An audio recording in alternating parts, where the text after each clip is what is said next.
Tsi pour accompagner les sauts des Allemands. Tiens, Tsi, c'est le nom d'un nouveau podcast. Et même le podcast francophone de saut à ski et combiné nordique. Chaque semaine, retrouvez résultats, analyses, statistiques et même des interviews passionnantes dans Tsi.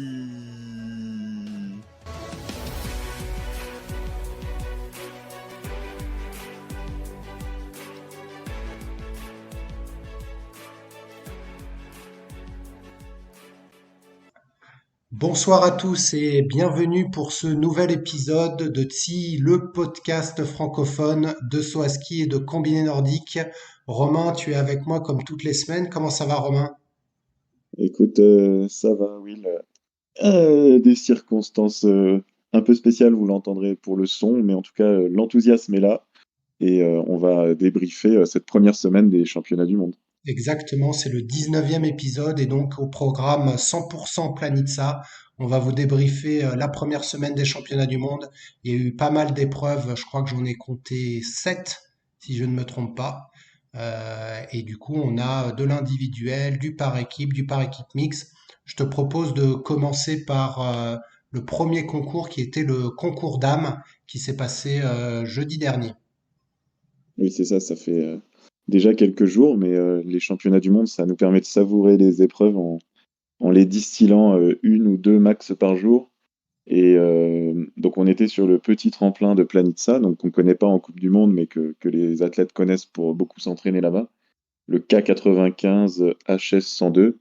Et on a vu une victoire allemande, une victoire pas très surprenante si on prend la saison, mais assez surprenante si on prend les entraînements et la qualif de Katharina Althaus. Et oui, Katharina Althaus, qu'on mettait comme notre favorite pour le grand tremplin et qui a battu Eva Pickelning et Anna Odinström sur petit tremplin. Pour moi, la déception, c'est quand même Anna Odin qui était en tête après la première manche, qui échoue à 3 points de Katharina Althaus et elle a tout perdu sur le style. Oui, et puis elle était vraiment favorite, elle avait dominé la qualification et les moyennes des entraînements. Et ça s'est vraiment joué sur un deuxième saut, on l'a senti très tendu là, c'était un peu une craquante, hein, ce deuxième saut. Et elle sauve quand même le podium, hein, Ström, heureusement pour elle. Ouais, et puis ce qui est vraiment, finalement, elle saute que 2 mètres de moins que Althaus sur la deuxième manche, mais les 5 points de style vont faire la différence.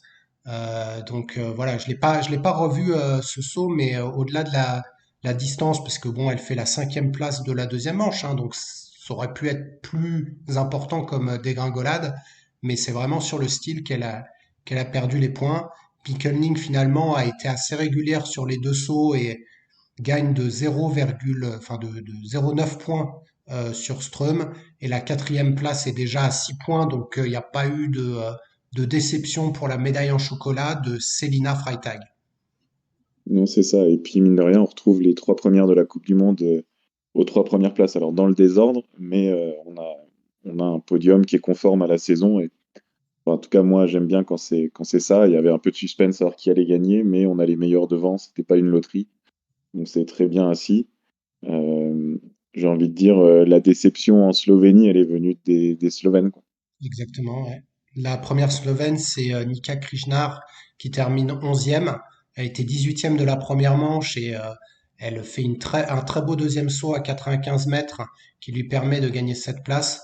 Mais comme tu l'as dit, la grosse déception, c'était Emma Klinec qu'on a vu en pleurs lors de ce concours qui termine que 19e. Oui. Alors qu'elle a réussi des bonnes performances cette saison sur petit et sur grand tremplin. Les Slovènes, on les a sentis abasourdis par la pression, là, vraiment. Des fois, ça fait un peu psychologie de comptoir, mais là, ça transparaissait vraiment qu'elles avaient le visage beaucoup plus fermé qu'à l'accoutumée et que c'était difficile pour elles, la pression sur cette épreuve.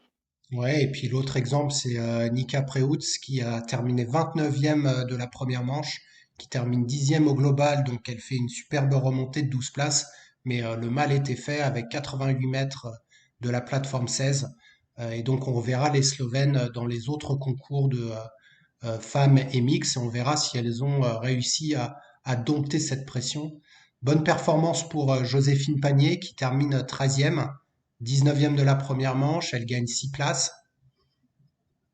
Oui, exactement. Alors que par contre, Julia Claire a fait sa première non-qualification en deuxième manche de la saison complète. Donc, c'est une déception, même si voilà, on n'attendait pas de médaille sur petit tremplin. Je pense qu'au moins faire la deuxième manche, c'était l'objectif.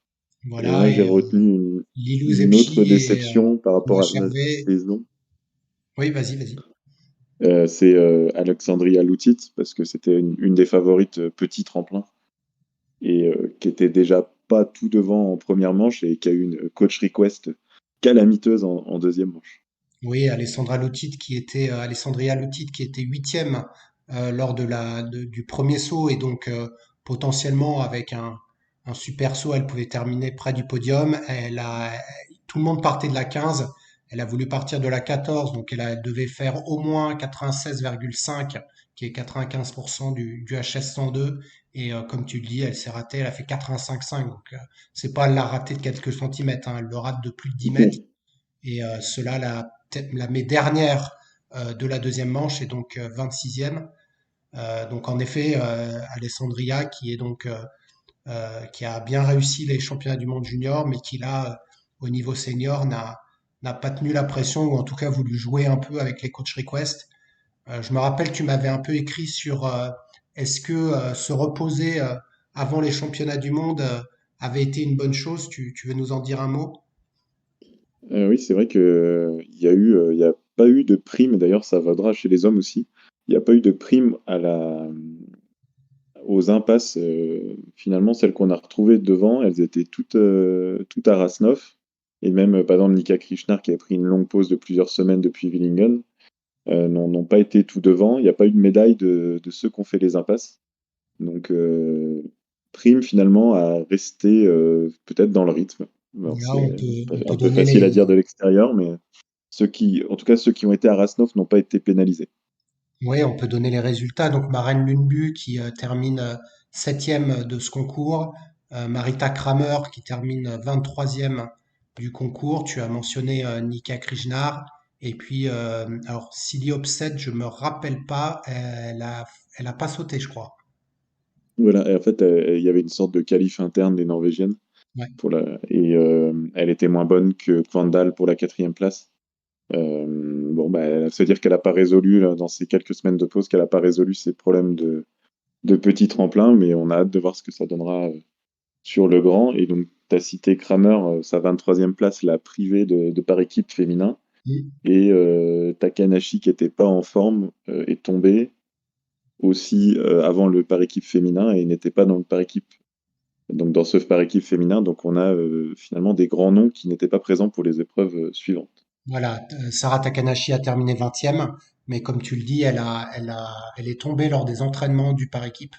Et du coup, elle ne participait pas à ce par équipe et d'ailleurs elle met un terme sûrement à sa saison avec cette blessure. À noter les deux Françaises, Lilou Zepchi et Mache Hervé pour leur premier grand championnat, qui ne se sont pas qualifiées. C'était pas une surprise puisque chez les femmes on n'en prend que 40 et on verra leur performance sur le par équipe.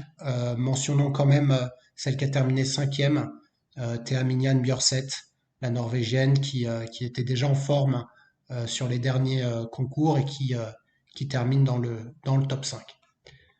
Voilà pour... Et, et Vas-y. justement, en forme de transition vers l'épreuve par équipe féminine, finalement, qui était aussi la deuxième épreuve chronologique, les quatre Allemandes étaient dans le top 15, donc avec Althaus, championne du monde, Freitag quatrième, Anna Ruprecht, qu'on sait très bonne sur le petit tremplin, 9e, et Luisa Görlich, donc celle qui a été sélectionnée 15e. Et la transition vers le par équipe féminin, c'est que l'Allemagne a gagné ce par équipe féminin. Voilà, exactement. Je pense que quand tu mentionnes quatre athlètes dans les 15, forcément, au par équipe, ça fait le job. Et donc l'Allemagne qui remporte ce par équipe de 12 points, donc l'équivalent de 6 mètres sur quatre sauteuses. C'est pas une victoire écrasante. Disons que certaines ont dominé leur groupe. C'est le cas d'Anna Ruprecht qui a gagné ces deux groupes. Et puis on a eu des sauts un peu plus irréguliers pour Luisa Görlich qui a terminé septième de son groupe de la première manche et Katharina Althaus qui s'est un peu ratée lors du tout dernier saut en terminant sixième. Là aussi peut-être un peu de pression en fermant le portillon. Après, elle avait une ligne verte à dépasser qui était vraiment facile, on va dire. Ses collègues avaient fait le job.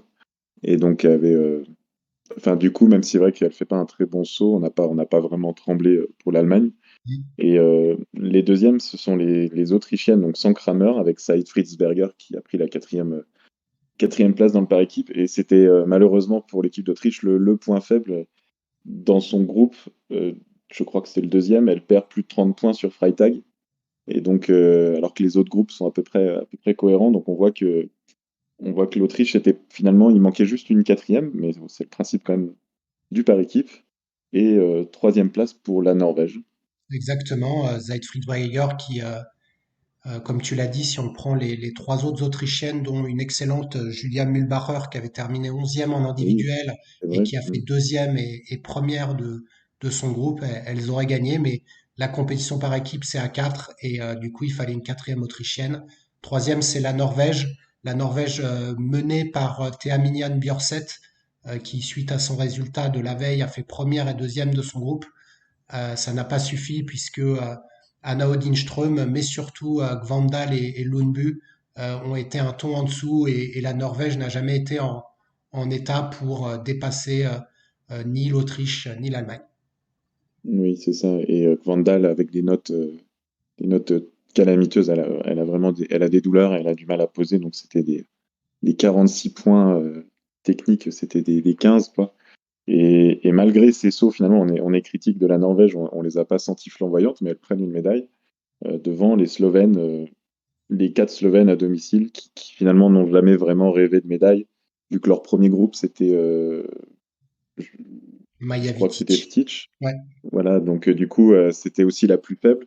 Donc en fait, ils ont toujours été à la, à la course derrière, elles n'ont jamais été en position d'être médaillables. Voilà, et en parlant de position, la Norvège était quand même deuxième après les quatre premières sauteuses, donc elles ont cru à la médaille d'argent. Finalement, c'est l'Autriche et la Slovénie qui était quatrième après les quatre premières sauteuses termine quatrième. Après les quatre premières sauteuses, la Slovénie avait seulement un point de retard, mais ça s'est accumulé lors de la deuxième volée, notamment par Maja Vitic, mais aussi Nika Krishnar, qui a terminé quatrième et cinquième de son groupe, qui certes était plus relevée, mais elle n'a pas délivré ce qu'on attendait. C'est vrai que la Slovénie peut vraiment se dire bah, qu'est-ce que ça aurait été si on avait eu Ursa Bogataj, qui je vous rappelle s'est fait le Mm. genou il y a quelques semaines et qui aurait pu potentiellement donner la médaille aux filles slovènes à la maison.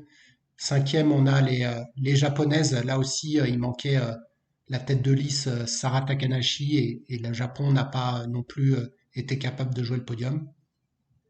C'est ça. Et on peut citer du coup la septième place de l'équipe de France, donc seule équipe de France de saut engagée, avec donc finalement aucune surprise, hein, Joséphine Panier et Julia Clerc qui ont été les taulières, et Lilou Zepchi et Emma Chervet un peu plus tendres quand on voit les classements de leur groupe, mais Et sans être, comment dire, sans être catastrophique du tout, c'est correct, et elles ont du coup mis derrière la Chine, la Pologne et les États-Unis. Donc, mission accomplie pour l'équipe de France dans le top 8. mission accomplie et c'est vrai que ça faisait longtemps en saut qu'on n'avait pas vibré pour une équipe complète, hormis sur le combiné bien sûr et du coup ça fait vraiment plaisir de voir cette jeunesse resplendissante, notamment Emma Chervet qui vivait vraiment son premier concours international de ce niveau et on sentait la pression qu'elle avait quand Joséphine devait sauter pour qualifier la France pour qu'elle puisse toutes revenir au tremplin et donc terminer dans les 8 premières. Donc comme tu l'as dit, vraiment c'est réussi. La France termine pile entre la Chine et le Canada, donc il n'y avait pas ni plus à faire ni moins bien. Et du coup, c'est une très belle septième place. Le même jour, Voilà. on avait le premier concours des hommes. Et oui, donc on avait laissé samedi midi les Katharina Altaos, double championne du monde, et on s'est tourné vers la première compétition homme. Et quand je me suis fait mes petites notes, j'ai écrit serré, étrange, venteux. Qu'est-ce que t'en as pensé? Bah écoute, pareil, c'est-à-dire que oh, je vais pas te cacher que c'est pas le podium que j'attendais et je trouve que ça reflète pas le niveau des sauteurs sur le petit tremplin. On a eu quand même quatre sauts d'essai, on les a revus après par équipe mixte et disons qu'il en manque deux sur le podium et qu'il y en a deux qui ne devraient pas y être. Maintenant, on est sur des championnats du monde et du coup, s'il faut saisir sa chance au bon moment, et ils l'ont tous fait, et notamment celui qui est champion du monde et qui conserve sa couronne, c'est la première fois depuis Adam Mawish dans les années, au tout début des années 2000. Donc Piotr Joua conserve sa couronne en remportant alors qu'il n'était que 13e de la première manche. Ouais, c'est complètement fou. Je pense que, enfin voilà, personne ne l'a cité dans les favoris de cette épreuve, même pour un podium. Sans être mauvais, il était toujours présent cette saison. Il était un peu derrière et là, il a sorti un saut. C'est en plus un peu dans la torpeur d'une manche venteuse avec beaucoup de temps entre deux sauts. Là, quand il passe en l'air dans son deuxième saut, waouh, tout de suite, tout de suite, ça m'a réveillé et ça m'a. Waouh, mais il est haut en fait et il est allé loin. Il pose un magnifique télémarque. On sait l'importance que ça a sur le petit tremplin, donc bah, on savait qu'il allait remonter des places, mais de là à remonter de la 13e à la victoire, c'était particulièrement inattendu. Exactement. Après, son deuxième saut à 105 mètres et puis que des 19, voilà, c'est mérité. Maintenant, c'est plus sur les deux qui l'accompagnent sur le podium, Wellinger et Karl Geiger, donc deux Allemands. Alors que c'est vrai que on avait un peu mentionné dans les podcasts précédents que les Allemands avaient du mal à faire des podiums. Là, on en a deux directement sur la boîte. Ce qu'on avait vu à Rasnov parce qu'il y avait personne. Mhm. Mais voilà, les Allemands ont, ont montré qu'ils savent gérer les grands championnats et Andreas Wellinger notamment n'est pas inconnu dans ce genre de performance. Et c'est le neuvième grand championnat de suite pour Handgarer, l'entraîneur, donc, qui était d'abord l'entraîneur polonais puis allemand depuis 4-5 ans, où il gagne des médailles. Donc on est sur un spécialiste. Alors Wellinger, je pense qu'on l'avait vu venir ces dernières semaines à Lake Placid et puis donc Rasnov tout seul, entre guillemets, mais bon voilà, on avait vu venir sur petit tremplin. Geiger, c'est un peu plus une surprise, mais chapeau à lui et surtout. Enfin, c'était, je sais pas, c'était assez bizarre parce que c'était du petit tremplin. Et en même temps, on voit Kraft qui est premier de la première manche, alors que Kraft, on l'identifie plus voleur, et qui finalement fait quatrième. On a Granerud qui n'a jamais été en mesure de jouer la médaille, on l'a pas trop senti. C'était assez étonnant comme épreuve. Voilà, Geiger, donc qui a des médailles dans tous les grands championnats. Hein. C'est sa, alors, un, deux, trois, sa quatrième en championnat du monde. Et si je rajoute celle sur Volaski, c'est sa cinquième. Il en a une médaille olympique, donc ça fait six. On le sait, Wellinger est champion olympique à Pyeongchang sur le HS 109. Il avait une médaille de bronze là-bas et il avait déjà eu deux médailles. Pardon, il a eu une médaille d'argent là-bas. Il avait déjà eu deux médailles d'argent au championnat du monde à l'Arty. Donc, disons que ils ont fait le job. Et là où je suis un peu déçu, c'est les deux Slovènes qui ont très bien sauté, que sont Timi Zajc et Hanzel Anisek, terminent très très loin. Timi Zajc, il est dixième. Il n'a jamais été dans le coup. Et Hanze, je le vois même pas sur Neuvième. la fiche. Neuvième. Il est neuvième. Ouais, il est Neuvième, neuvième. mais c'est vrai que c'est particulier parce que avant les entraînements, j'aurais jamais cité Lanišek et Zaïch en favoris sur le petit tremplin. Et après les entraînements et la qualif, ils étaient rentrés dans les favoris. Donc on se dit, bah, on va les suivre, Slovène en Slovénie. Et finalement, ils font une place qui aurait pu être satisfaisante il y a 8 jours, mais qui ne l'est pas au vu des jours précédant l'épreuve. Et je voulais mentionner aussi Koubaki, qui finalement, on n'en parle plus trop cette période, mais qui s'est bloqué le dos, qui était même pas sûr de participer et qui fait cinquième. Alors au championnat du monde, c'est sûr, ça a pas une immense valeur, mais c'était pas loin quand on voit comment c'était serré. Ouais, et puis après, on voit aussi la bonne performance de Camille Store qui qui était reparti se réentraîner et qui fait une belle sixième place. Dans le top 10, on a aussi Constantin Schmid, qui fait probablement un de ses meilleurs concours de l'année. Mais c'est vrai que les conditions ont un peu chamboulé peut-être le niveau intrinsèque des sauts et le fait de ne pas avoir Zach et Lanisek, ils méritaient vraiment une médaille sur ce petit tremplin et je pense que ça va les remotiver pour le grand tremplin. Un autre qui pourrait être remotivé si il est sélectionné, c'est Peter Pan, Mhm. Peter Preutz qui a été lui mis de côté après la qualification interne pour laisser sa place à Giga.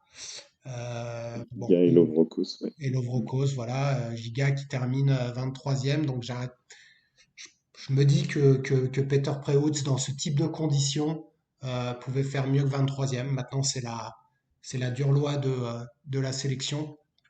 À noter les bonnes performances de Yevhen Marouchiak, ton chouchou, qui a fait une Oui, superbe remontée dans la loterie avec une pompe de vent de face. Il a eu une des meilleures compensations à moins 10,6. Enfin, pardon, il a eu la plus mauvaise compensation, mais donc les meilleures conditions. À noter aussi la 26e place de Andrew Urlaub. Voilà, le fait de ne pas avoir 7 Autrichiens, 7 Allemands ou 6 Allemands, bah, ça permet à Urlaub de faire une belle performance. oui. Et les points, donc en tout cas les deux manches de Simon Hamann qui a su être là au bon moment en faisant des sauts corrects tout le week-end, hein, avec Ouais, des non, grosses lignes à la table. Donc il est là le papy. le papy. Donc on retrouvera tout le monde sur Grand Tremplin, sachant que le par équipe homme sera lui aussi sur Grand Tremplin.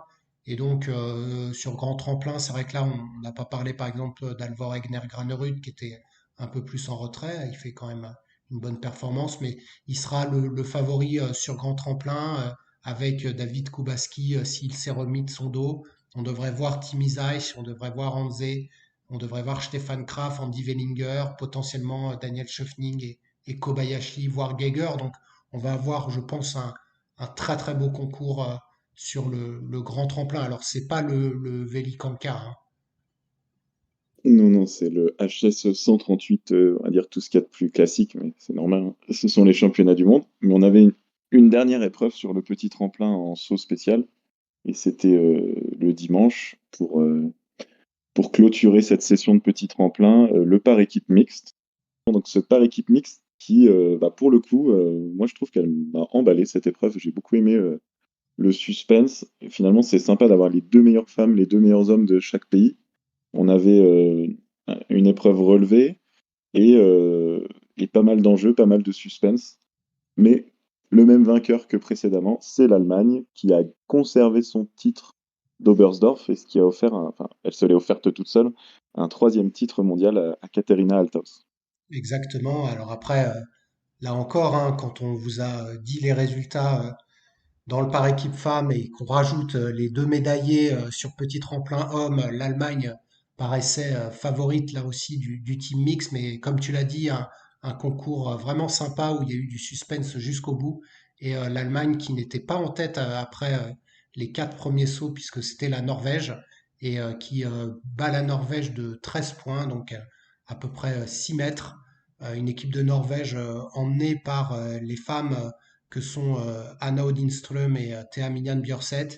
Et Forfang et Granerud ont peut-être été un tout petit peu en retrait, ce qui a coûté la médaille d'or à la Norvège. Mais disons que au vu des qualités de vol des Norvégiens, on va dire que une deuxième place, c'est déjà très très bien. Oui, tout à fait. Et c'était un bon coaching aussi norvégien. Ils ont mis Ström qui a eu du mal à finir ses deux épreuves précédentes. Là, il l'a mis dans le premier groupe, donc pour baisser un peu en pression. Et je pense que ça a bien marché. Et troisième place, enfin, la Slovénie qui prend une médaille à domicile, à la quatrième épreuve dessous. Alors oui, elle prend une médaille, mais la Slovénie ne termine qu'à 13 points de l'Allemagne.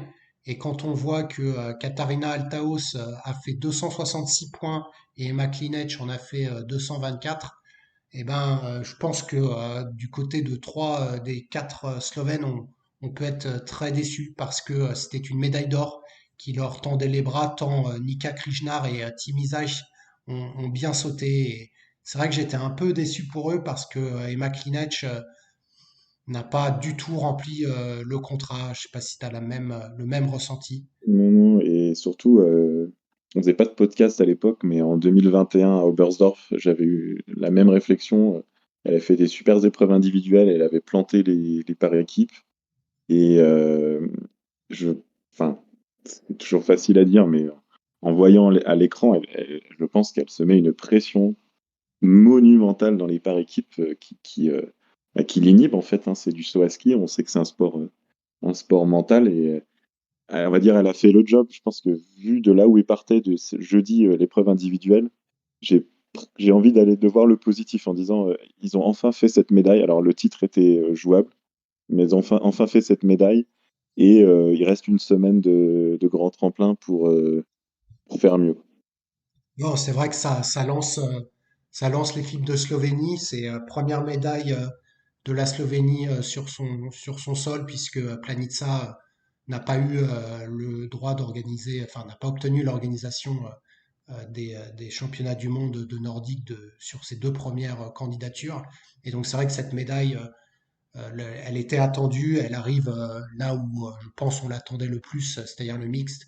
Et c'est déjà bien pour la Slovénie, pour ce pays qui reste un petit pays, de montrer que ils sont dans les plus grands du saut. Et comme tu dis, ça lance pour le grand tremplin. Et je suis convaincu qu'il y aura une autre médaille pour la Slovénie. Quatrième, Mm. on retrouve l'Autriche qui a fait une bonne deuxième série de sauts puisque elles sont, où il et elles sont deuxièmes, mais qui avait trop d'écart après les quatre premiers sauts où Jan Earl et Stefan Kraft ont terminé que sixième de leur groupe et donc le mal était fait malgré une Eva Pickelning qui était encore au-dessus du lot, notamment dans son premier saut. Oui, voilà. Comme pour la Norvège, l'Autriche, c'est les hommes qui étaient plus en retrait. Et aussi le Japon, finalement, qui a fini cinquième. Et comme pour le par équipe féminin, elle n'a jamais vraiment eu l'espoir d'être mieux placé. Donc, non, c'est vraiment l'intérêt de ces par équipes mixtes. On a des dynamiques différentes selon les équipes. Et puis, bah, quand tout s'aligne, parce que finalement, l'Allemagne, si on prend les épreuves individuelles, ils ont un 2 3 4 en fait, c'est ça, hein, parce que Althaus, Freitag 1 et 4, Wellinger, Geiger 2 et 3. Quand tout s'aligne avec les hommes et les femmes au meilleur niveau, bon, bah, ça devient une équipe phénoménale. Voilà, et à noter qu'il y avait quand même 15 équipes au départ de ce mixte, hein, puisqu'on n'avait que deux concurrentes à aller chercher. La Chine, hein, qui peut être un peu déçue parce que les deux femmes ont fait neuvième et septième de leur groupe, donc c'était potentiellement une qualification dans le top 8, mais on connaît les deux hommes chinois qui sont plus en retrait, Wei Jieshen et Qi Wusong, qui eux ont terminé dernier de leur groupe et donc annihilé la possibilité pour la Chine de se qualifier. Autre équipe peut-être un peu déçue, c'est l'Italie, car Lara Malsiner avait terminé sixième de son groupe, sa sœur Jessica septième, mais les deux hommes n'ont pas réussi. Giovanni Bressadola neuvième et Alex Insam dixième. Donc, mais c'est ça, hein, c'est ça le par équipe. C'est des très bonnes performances et puis comme la Pologne, hein, qui est aussi un peu de ce type-là. Et là, pour le coup, en Pologne, c'est vraiment c'est un cliché, quoi, avec une équipe masculine très forte et une équipe féminine en grande difficulté. Et bon, bah, on peut déplorer quand il y a 15 équipes qu'il n'y ait pas d'équipe de France engagée et qui aurait pu essayer de jouer le top 8, hein. Enfin, il faut essayer. La huitième équipe, c'était la Pologne avec euh, deux sauteuses euh, pas fortes du tout, Et avec deux sauteurs hommes forts. Donc pourquoi pas, nous, en équipe de France, avec deux bonnes sauteuses et deux hommes qui auraient certainement été un peu plus en difficulté, mais qui auraient tout donné.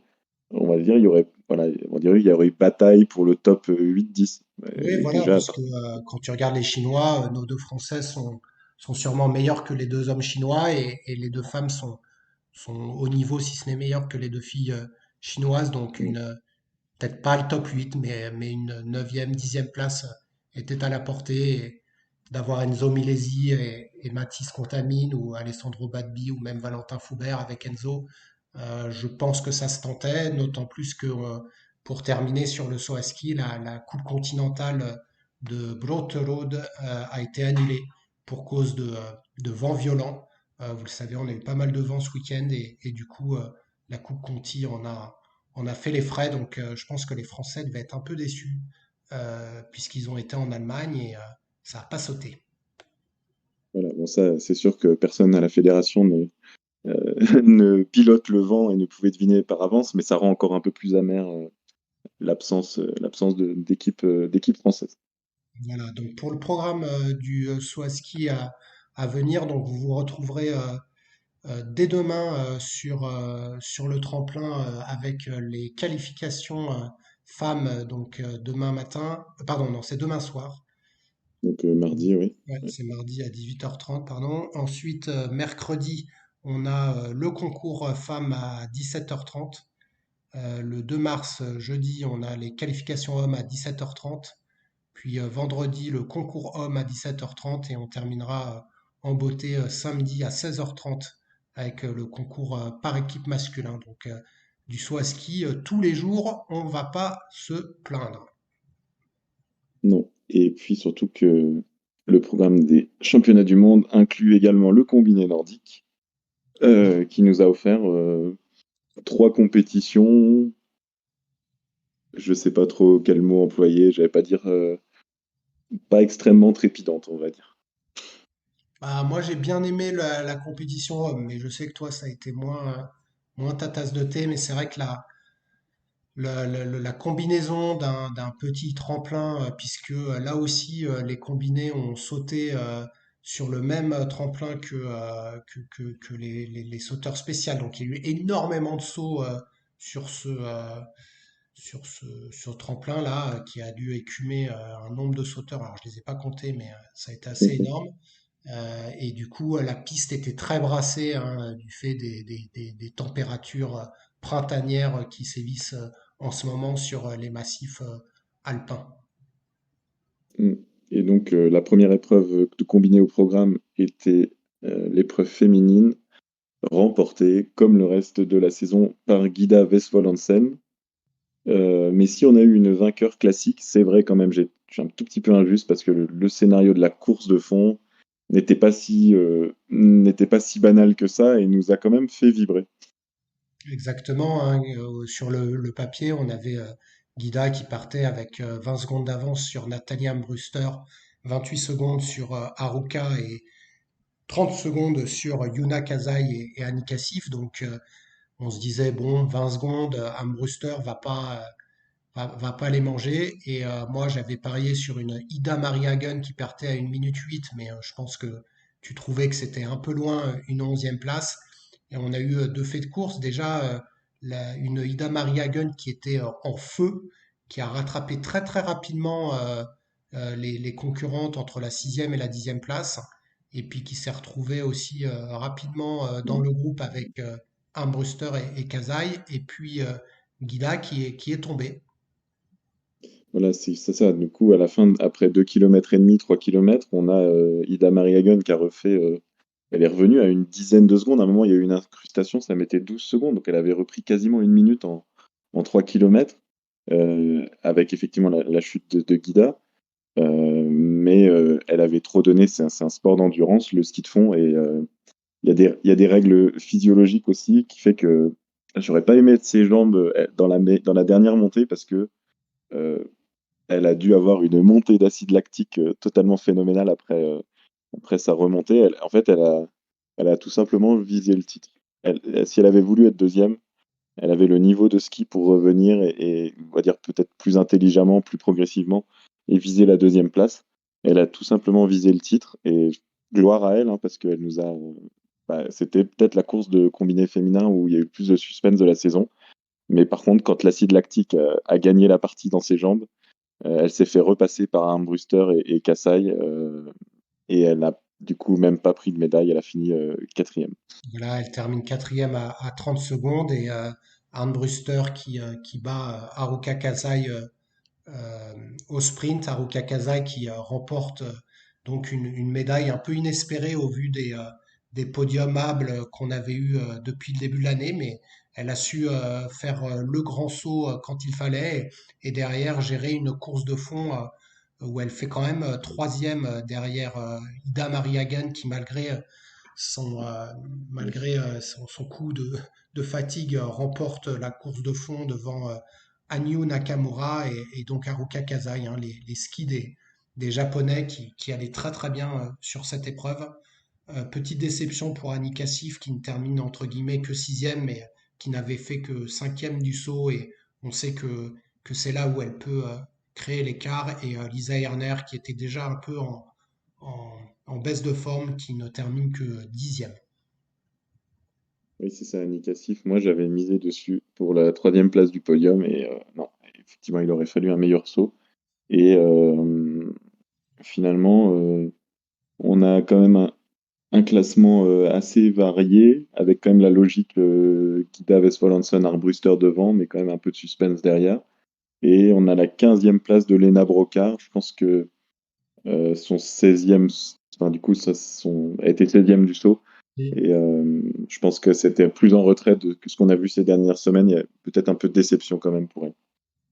Oui, c'est sûr, puisqu'elle termine huitième du fond, qui était probablement une de ses meilleures performances. Donc, il faut avoir il faut avoir son plus haut niveau dans les deux, et c'est ça qui fait qu'aujourd'hui, Lena, elle termine quinzième, mais c'est vrai elle a que 22 ans et elle a encore de belles années devant elle.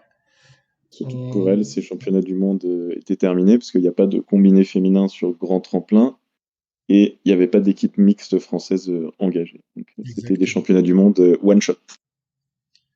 Ensuite, on a eu samedi matin et samedi après-midi la course masculine avec le grand retour de plusieurs compétiteurs qui, un peu à l'image du saut à ski, mais je dirais un peu plus, avaient mis de côté le globe pour se préparer pour les championnats du monde. Il y avait deux compétiteurs, c'était Jarl Magnus Rieber et puis un peu Vincent Geiger qui lui avait été malade. Et du coup, est-ce que Monsieur Rieber a bien fait de ne pas s'occuper du globe ces derniers mois? Et ben, c'est un peu injuste pour ceux qui ont fait toutes les épreuves du mois de janvier-février, mais oui, il est allé rentrer se reposer à la maison et s'entraîner, à mon avis, très fort et se remettre en bonne forme physique. Et bah, il a déroulé, il a fait du Rieber début de saison, du Rieber de l'année dernière. Vainqueur du saut, bon, tenu par Yamamoto, mais on s'inquiétait pas pour le niveau, et jamais revu en fond, sans jamais qu'on pense qu'il puisse être revu. Voilà, du pur Rieber, donc bah voilà, une nouvelle médaille d'or mondiale sur petit tremplin, il garde son titre. Bon, c'est un peu frustrant de l'extérieur parce qu'on l'a pas vu depuis un mois et demi, et puis bah, il arrive, il gagne, il a le grand sourire, c'est presque facile. Mais bon, chapeau, c'est un énorme champion, quoi. Bah écoute, ça me rappelle un peu ce que j'ai vu dans d'autres compétitions de ski de fond, et notamment un certain Klébo, qui, quand ils arrivent, là, ils ont l'air de ne rien avoir fait, et c'est vrai que ça peut être un peu frustrant, mais Jarl Magnus a cette capacité à prendre l'avance qu'il faut au saut, et quand on voit la qualité de saut de Ryota Yamamoto, qui pour moi à le niveau, il pourrait faire du saut spécial. Ça veut dire que Rieber, c'est un très très bon sauteur et derrière, il sait très très bien gérer sa course de fond. Comme tu dis, il sait où il en est, il sait exactement le cardio à mettre. Et quand derrière, ça se bagarre entre Morpion et autres, bah, lui, il est serein. Et en parlant de Morpion, j'imagine que tu as été ravi de la troisième place de notre ami Franz Joseph Röhrl, Morbach Röhrl, qui s'est accroché à Julian Schmidt tout le long. Oui, c'est clair. Voilà, c'est sa configuration de course. D'ailleurs, en fait, c'était du petit tremplin, mais on avait une configuration de course presque grand tremplin parce qu'il y avait quand même des écarts qui ont été faits au tremplin et pas de. Bah, il y a eu des gros groupes, mais plutôt vers la 8-10e place. et devant, c'était des 1 ou 2, des individualités. Et effectivement, Röhrl, il a fait du Röhrl. Et donc, bon, il était quatrième du saut, mais si on enlève un peu Yamamoto, parce que finalement, il n'a pas tenu, il a fini très loin, il était en podiumable, et puis bah, il a su faire, comme tu l'as dit, hein, suivre Schmid. Ils sont partis à 25 secondes de Rieber, ils ont fini à 20 secondes. Ça veut quand même dire que Rieber a skié fort. Et il n'y a pas eu un immense suspense pour le podium, même si Geiger a tenté de faire une Ida Marie Hagen. Il est parti 15e à 1 minute 30 et pour échouer finalement à 40 secondes, donc à 20 secondes de la médaille, mais ouais, il y avait quand même trop d'écart, quoi. Oui, dans ce groupe, oui, Franz Josef Röhrl, qui d'ailleurs, même dans le dernier tour, a attaqué Julian Schmidt pour lui faire croire qu'il allait le déposer dans la montée. Mais bon, Oui, c'est vrai, oui. personne n'y a cru. Le groupe Geiger, il n'y avait pas que Geiger, hein, il y avait Stefan Rettenegger qui était 19e du saut, il y avait Jürgen Grabach 20e, et à la fin il y avait Lamparter et Pittin, et d'ailleurs Pittin qui fait la meilleure perf en remportant le fond, et donc Geiger qui termine quatrième, mais qui termine à 20 secondes de Röhrl alors qu'il est parti à plus d'une minute. Donc voilà, il fallait qu'il soit dans le top 10 du saut pour espérer une médaille. On a le bon retour de Manuel Feist qu'on avait vu un peu euh, plus en retrait et qui lui termine cinquième, sixième Christian Ilves, septième Stefan Rettenegger, huitième Grabach, neuvième Yamamoto et dixième Eric Frenzel. Les Français qui ne sont pas dans le top 10. Non, Laurent Multaler, bon, qui fait une course vraiment correcte, il finit 12e après avoir été 9e du saut et 11e du fond. Je pense qu'il n'y a pas de regret à avoir sur le petit tremplin, c'est son niveau actuellement mondial. Celui qui a des gros regrets, qui les a exprimés très fortement, c'est Matteo Bo, qui a voilà, totalement raté son saut. Il a fait 39e, il a été chablaté dès la sortie de la table. Et donc, il n'y avait plus rien à jouer, mais il a donné son va-tout pour rentrer dans le top 30. Franchement, moi j'apprécie cet état d'esprit parce que c'est les championnats du monde, on va dire, il n'y a que la médaille qui compte. Et il a pris la course de fond, il fait le 19e temps de fond. Il a fait la course de fond. Je pense que sur les nerfs, en fait, sur l'énervement, peut-être la colère. Et je trouve que ça a du panache, même si évidemment, bah, voilà, ça fait 30e place. Mais ça va peut-être servir pour le grand tremplin. Oui, ça va lui servir pour le grand tremplin et comme tu dis, cette 30e place, elle est tout à son honneur parce que quand il a terminé 39e, il n'avait plus rien à jouer. Et il termine derrière deux autres Français, Gaël Blondeau termine 26e avec un saut correct, 23e, une course de fond correcte, 25e. Donc voilà à son niveau. Et Marco Hennis qui était 8e après le saut. Mais on sait que Marco, le fond, il est encore un peu tendre, 33e du fond et il termine 24e. Mais voir Marco comme deuxième Français, c'est vraiment une très très belle performance. Et du Mm. coup, lui qui est né en 2003 montre qu'il a un très grand avenir devant lui. On a hâte de revoir Marco qui a vraiment un niveau de saut très très intéressant. Ouais, et donc ça veut dire que le malheureux français, c'était Antoine Gérard, comme le deuxième jour à Chonard, donc juste la dernière épreuve avant avant les championnats du monde. Donc je pense qu'ils vont refaire un petit coup de sélection interne pour le grand tremplin. Mais voilà, pour la quatrième place, hein, du coup, ça se titille. Et après, voilà, il y a des noms qu'on n'a pas encore cités, alors que c'est eux qui nous ont occupé les dernières semaines de Coupe du Monde. Enfin, Lamparter, tu l'as dit très rapidement, et Jens Lura Oftebro. C'est pour ça que je dis, c'est un peu écœurant. Rieber, il rentre chez lui, il se repose, parce que euh, on a Lamparter 11e au final et Oftebro 16e au final, alors qu'ils ont fait, on va dire, ils ont squatté trois quarts des podiums des dernières semaines, quoi. Exactement, un Oftebro qui avait l'air émoussé parce alors le voir 12e après le saut, on va dire que pourquoi pas, mais que 12e de la course de fond, c'est vraiment qu'il est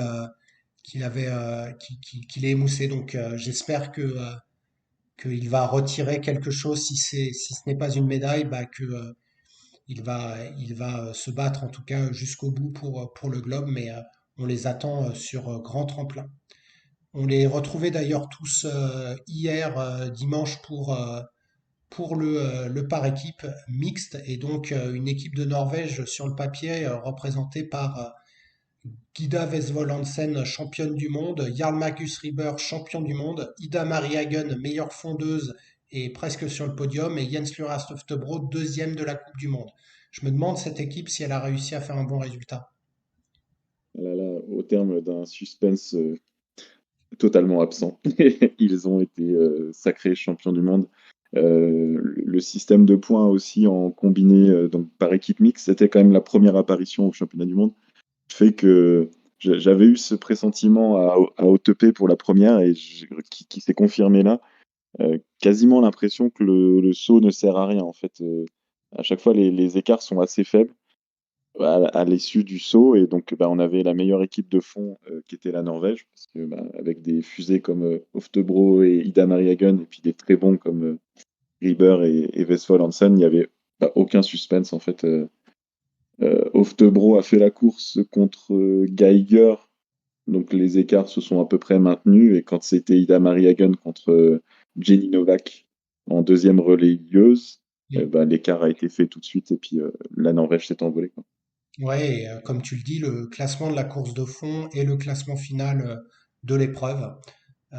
Et donc, il y avait des écarts trop importants créés sur le fond, et notamment, comme tu l'as dit, par des Ida Marie Hagen, par Vincenz Geiger aussi, qui a eu la meilleure performance chez les hommes.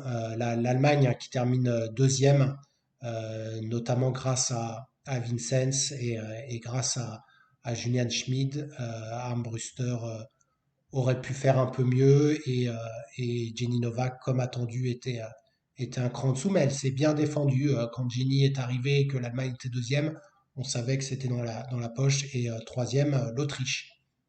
L'Autriche avec un point faible comme à OTP un peu plus tôt dans la saison, donc c'est Anna-Lena Slamik qui vraiment en 2,5 km perd beaucoup trop de temps sur les autres combinés et qui fait que ses collègues derrière, donc Irner qui est une bonne fondeuse et Lamparter, bah, ne pouvaient que se battre pour conserver la troisième place et ils l'ont fait avec brio et sans vraiment de suspense. D'ailleurs, on notera que Lamparter n'aurait pas dû être présent.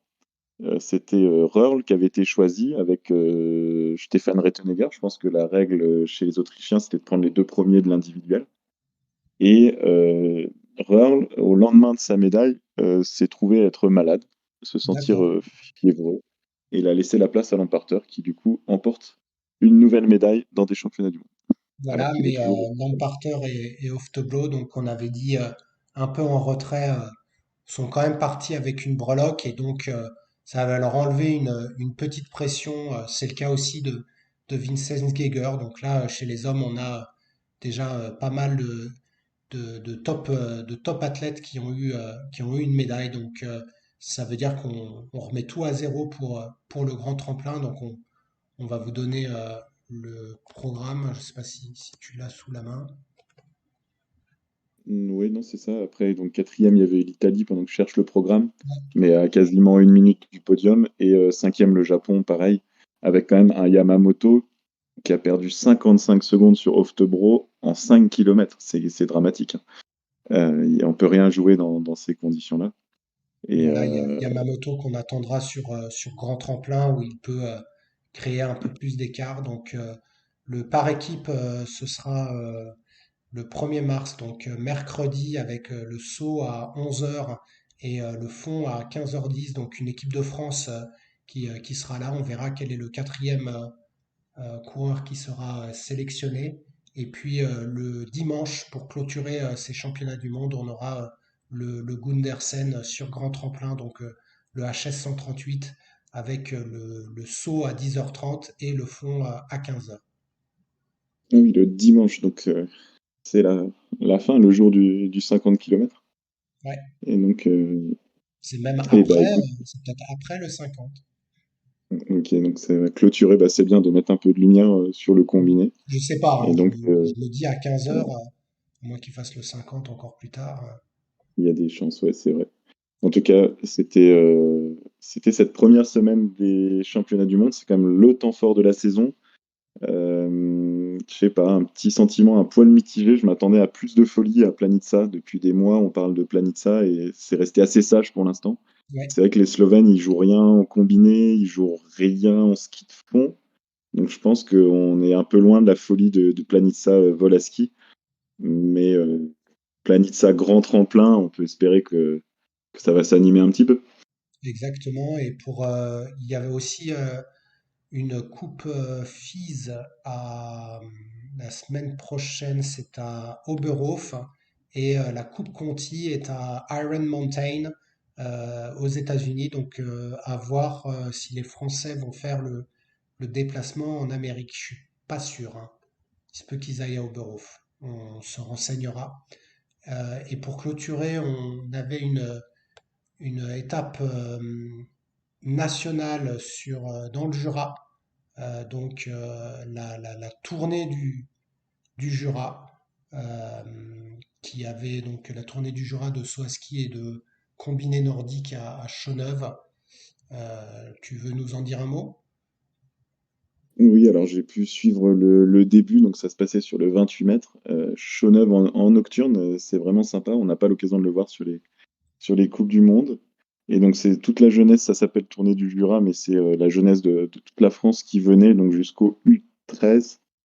Et je sais pas si tu as vu tous les résultats, je sais Si, si, juste je que les ai là. Je les ai, je peux les. vendredi, c'est Loris Lecomte qui a gagné en U13. Ouais, Loris Lecomte qui gagne Et devant Cyril Guy. Donc deux Jurassiens en tête et troisième Pierre Delettre, le Dauphinois. Et en U11, c'est Louison Descombes-Sevoix qui t'a impressionné, qui bat le combinard local Louan Ivernizzi. Et troisième, c'est Casper Edelstein de Chamonix. merci. Donc ça, c'était le premier jour. Le deuxième jour, parce qu'il y a eu deux jours, c'est encore Loris Lecomte qui a gagné. Et il a battu encore Cyril Guy. Troisième, c'est Pierre Delettre, donc les mêmes, euh, les mêmes que la veille.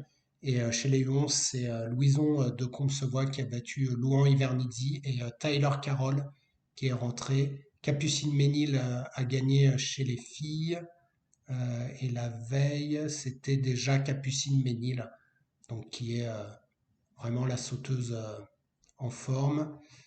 Pour vous donner d'autres infos, en combiné, c'est Loris Lecomte qui l'a gagné devant Louan Ivernizzi et Louison de Combesevoie, puisque, comme tu l'as dit, à cet âge-là, on ne fait pas de différence entre enfin, c'est-à-dire on participe aux deux, et la victoire en par équipe est revenue à l'équipe jurassienne qui avait dans ses rangs Loris Lecomte, Louan Ivernizzi, Cyril Guy et Lali Pinja qui bat l'équipe du Mont Blanc avec Capucine Ménil, Louison Descombes-Sevoix, Casper Edelstein et Thomas Bernard. Donc un par équipe mixte chez les jeunes. C'était un par équipe mixte. Et Ok, bah merci. Et puis ouais, on continue là, l'hiver commence à prendre fin sur les massifs, les tremplins sont de moins en moins enneigés et on va bientôt retrouver les tremplins plastiques. Donc bah, j'espère que les jeunes pourront continuer à profiter encore un peu des sauts sur neige. voilà, on se retrouve la semaine prochaine pour le débrief de la deuxième semaine et puis des coupes FIS, coupe Conti. Il y en a aussi une à Eisenherz en combiné. Bye bye! Merci à tous, bien, à bientôt.